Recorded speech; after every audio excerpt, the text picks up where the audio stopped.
At least 25 million people remain under heat alerts in the western U.S., with residents doing what they can to escape the hottest areas. Never seen it here before. It's a little concerning. That's right, it's definitely concerning. There is a record heat wave taking place in the Pacific Northwest, and the temperatures are absolutely brutal, especially considering the fact that it is still June, and typically at this time of the year in places like Seattle or even Portland, you could expect some light drizzle, temperatures in the mid 70s, but that is not what they're experiencing right now. For instance, Seattle surpassed its record set Sunday by 4 degrees Fahrenheit when it hit 108 degrees Fahrenheit Monday evening, and Portland for the 3rd consecutive day recorded an all-time high temperature, record high, reaching 116 degrees Fahrenheit. The Canadian town of Lytton set a new national record for the 2nd straight day when it hit 118.2 degrees Fahrenheit. So again, these temperatures are incredibly brutal. When you look at states like Washington State, there are areas that are experiencing rolling blackouts. Seattle specifically is struggling, considering the fact that half of its residents don't even have air conditioning, because typically they don't need air conditioning. And climate scientists, of course, are linking this to the fact that our planet continues to break temperature records year after year after year.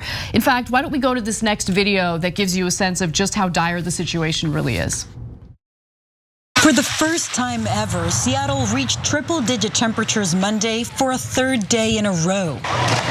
Everything's sold out. Like today, we couldn't get any ice. Everything is completely gone.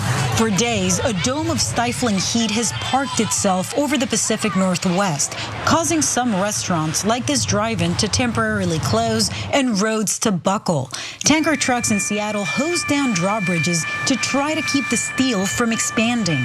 Here we go. Larry Snyder calls himself a community helper, taking donations to give water to the homeless or anyone in need. Water is the one thing that the people on the street are really short of right now. In Portland, which reached a record-breaking 116 degrees on Monday, the extreme heat was enough to bring light rail and streetcar service to a halt.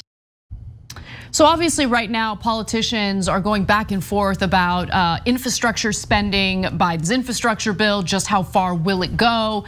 And I think when we discuss the infrastructure bill, not just us here at TYT, but the national conversation and debate about it, certainly the conversation and debate happening in Washington, seems to consider infrastructure improvements and climate-related provisions as 2 separate things, when in reality, they're very much interconnected. Not only do we have crumbling infrastructure that needs to be managed and updated, but it needs to be improved considering the climate conditions that we're dealing with. And so I want to just go to 2 quick tweets that give you a sense of what roads are looking like in the Pacific Northwest. Roads are literally buckling as a result of the hot temperatures. There's also this photo of that was posted by Portland Streetcar, its Twitter account. They say, in case you're wondering why we're canceling service for the day, here's what the heat is doing to our power cables, right? And then you'll see the images of the roads with these giant cracks and all this damage as a result of the heat.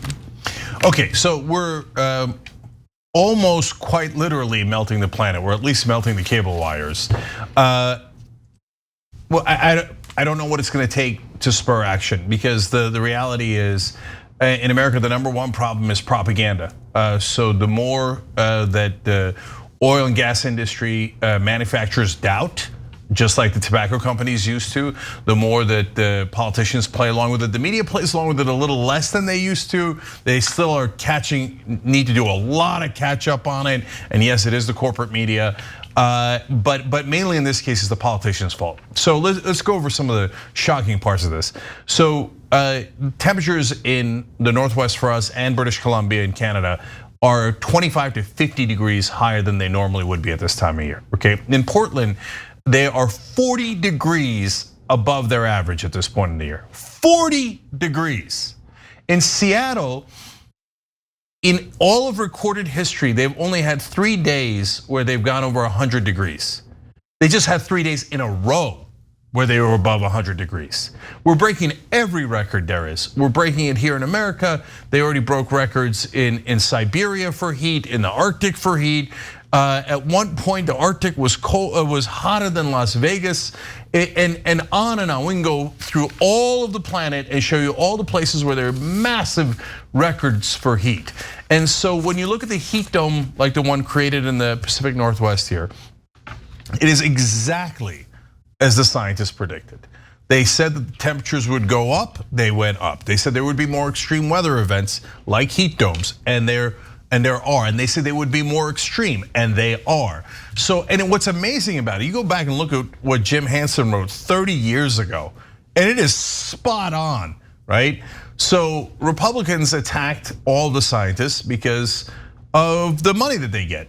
So if when the oil companies give you millions of dollars, they're not doing it for your health. They're literally doing it for the exact opposite reason. They don't mind melting the planet at all, as long as they extract a couple of more dollars in the short term before we all hit a disaster. And now, guys, we're no longer headed towards climate change. We're in climate change. Yep. We're in. Go to Portland's 116 degrees.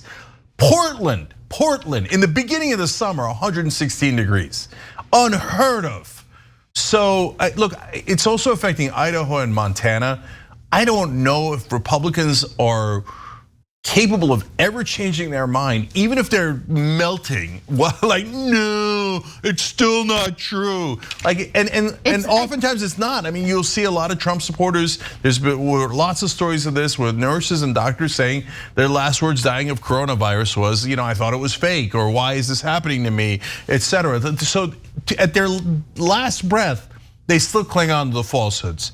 So we have got to somehow push past the maniacs in this country to actually take action. Well, there are several massive obstacles in the way. So let's focus on what's happening domestically. Domestically, you're right in calling out the Republicans and their continued denials of human-caused climate change because of who funds them. They want to do right by their corporate donors. The fossil fuel industry is certainly a little more favorable to the Republican Party compared to the Democrats. However, as we know, and as we've talked about on multiple occasions, when it comes to a lot of the major issues that matter the most to the lives and livelihoods of the American people, there are similarities between Democrats and Republicans. Now, Democrats might have the right messaging, rhetorically speaking, they're good at drawing the human connection to climate change. But look at what's happening with this infrastructure debate right now, Cenk. I mean, Republicans in the Senate effectively stripped Biden's infrastructure bill of all of the climate-related provisions. And Biden gives a press conference and he's like, look everyone, we got a deal, bipartisan deal. It's a real victory here. No, it's not a victory. Yeah. It's not a victory. So Democrats are responsible as well. Then you look at the international stage. This is not something that the United States can do unilaterally. First of all, we would fail right now if we could do this unilaterally, but we can't. At the same time that we're failing domestically, you have a federal government, whether it's Democrat-led or Republican-led, that keeps antagonizing other world leaders whose cooperation we need in combating climate change. We're in a lot of trouble. Yeah, so look, tons of our viewers agree. I want to read one member comment. The Dragon Who Says Neat wrote in, good thing we got that fancy new infrastructure deal that's definitely going to address our future energy needs. Oh, wait. So, guys, Anna's point is indisputable.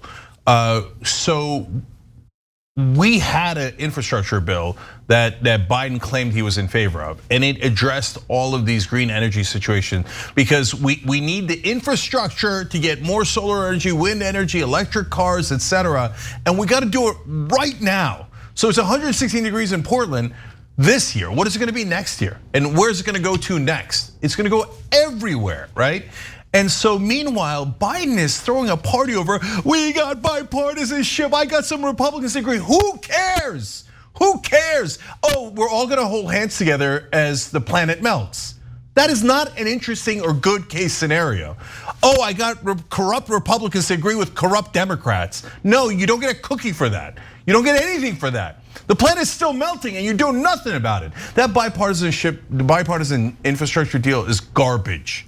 It does nothing on green energy. And what it does is it privatizes our current infrastructure and makes you pay fees and tolls on it. If progressives are stupid enough to vote for that without getting the actual green energy reconciliation bill, then they're hopeless. And Nina Turner's the only hope left on the planet, okay, if that's the case. I hope to God they're not that stupid and naive that they would give in to this stupid bipartisan deal, because it's not gonna help us at all. So are we ever gonna do anything? And with this current, I have a definitive answer. As long as you vote for the establishment in primaries, no, the answer is a definitive no. Democrats are no better than Republicans on this.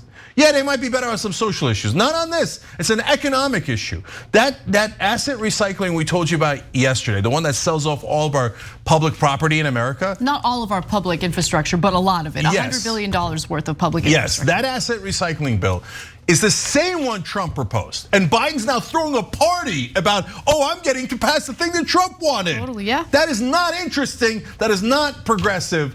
And so these guys are all horribly corrupt. So you look at Portland and Seattle and all this, another report said this is a kind of weather event that would normally be expected once in several thousand years. Guys, it happens every year. The flood in Houston was supposed to be once every 500 years.